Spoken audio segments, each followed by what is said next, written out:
What's going on, people? It's your boy Forde, aka Forde Have Mercy. I told you I'll be back again today. There's a lot of stuff to go through today, so expect to see this face a lot more throughout the day. I apologise in advance. Now, this story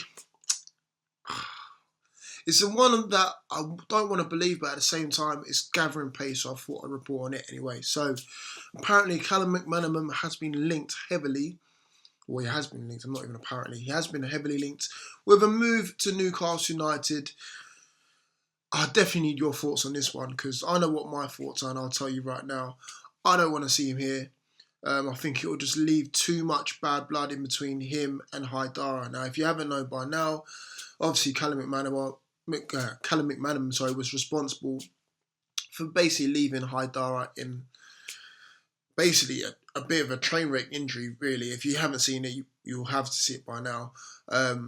It was back in 2013, March time, when we played Wigan, and basically he just went in with some nasty challenge that left him basically injured and ruined his Newcastle United career, because I still don't believe that Haidara's got back to his best since that injury. And in fact, since then, Callum McManaman has come out and said, hold on one second, I actually thought I'd won the ball cleanly, and it was only afterwards when I saw the replays that I realised what I'd done.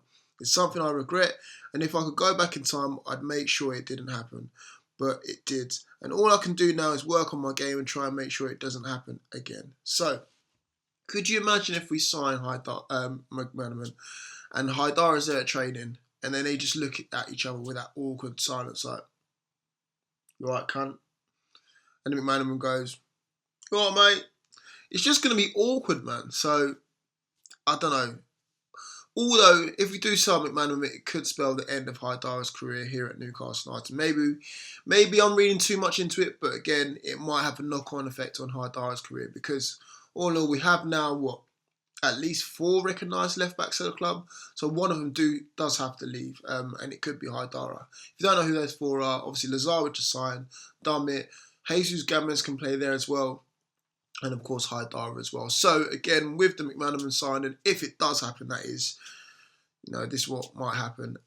So all in all, I don't know how to feel about, I do know how to feel about this one. I'm not too happy about this one, if I'm honest. I want your thoughts on it as well, though, guys. Am I reading too much into it? Do we need to get over it, the whole Haidara thing? Because I know I wouldn't. I mean, if I was playing football and someone went in for me like that, I don't know how I'd feel again if there was turning up on my team the next day, or not the next day, but you know what I'm talking about, a couple of years down the line. So since then, really, he's not really had the best of careers, has he? I mean, they did spend, 2 years in the Championship with Wigan between 2013 and 2016. In that time, he scored 10 goals, 67 appearances, but again, he's not really done it for West Brom. And in fact, Tony Pulis yesterday after the boring 0-0 draw, with Middlesbrough. Yes, Middlesbrough fans, it was a boring 0-0 draw, get over it. Pulis did come out and say, I expect McManaman to leave. We'll get our money back on him. And the money back he's suggesting that they get is the 4.5 million, 4.7 million that they did spend on him a couple of years ago. Basically, it's on a 3.5-year deal. So they're looking to get around about the 5 million mark for McManaman. Do I think he's worth it? Probably. 5 million is a fair price for him. I mean, we did spend £5 million on a lot worse players. I mean, look at Riviere, who's pretty much out the door now. So, McManaman to Newcastle is still a long way to go, but again, a lot of people are reporting on it. A lot of journalists are reporting on it. So, Pulis said he wants to leave, or he expects him to leave. McManaman obviously wants first team football. I mean, he's still young as well, 25, from Liverpool. Been in and around these sort of positions before, and again, he does offer us good strength and depth. Obviously, Aaron's is out for 8 weeks now.